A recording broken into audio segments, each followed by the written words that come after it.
முத்தப்பா பொண்ணு முத்தப்பா. வாழ்க்கையில் சில சமயங்களில் எதை எடுத்தாலும் தடங்கள் வந்து கொண்டிருக்கும். ஏதோ ஒரு நல்ல செயல் செய்யணும்னு போகும்போது அது ஒரு கண்ணேராக இருக்கலாம், ஜெலசி அல்லது பிளாக் மேஜிக்லாம் சொல்கிறாங்களே, ஏதோ ஒரு வகையில் 1008 தடங்கல்கள். இதிலிருந்து என்னை யாருமே கை கொடுத்து காப்பாற்ற முடியாதா அப்படின்னு ஒரு அச்ச உணர்வு. எத்தனையோ மிகப்பெரிய மாந்திரீக, தாந்திரீகர்களை எல்லாம் சந்தித்திருப்பார்கள். ஒரு தீர்வே இல்லாத ஒரு சூழல். பொண்ணு முத்தப்பன் அப்படின்னு கேள்விப்பட்டிருக்கீங்களா? பார்வதிக்கு பிராணனாய் உள்ள முத்தே தம்பூரானே. ஆமாம். கேரளாவில் கண்ணூரில் அந்த மலபார் ரீஜனில் பொண்ணு முத்தப்பன் அப்படின்னு ஒரு சுவாமி இருக்கார். சிவனுடைய வடிவம்.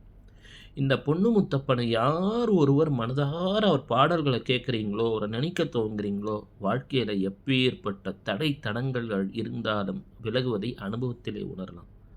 பிளாக் மேஜிக்கெல்லாம் அப்புறம் தீண்டவே தீண்டாது. அவருடைய பூஜைகளே தாந்திரீக முறையில் ரொம்ப பழமையான ஒரு முறை. மிக மிக சக்தி வாய்ந்த தெய்வம், பேசும் தெய்வம், பிரத்யக்ஷ தெய்வம்.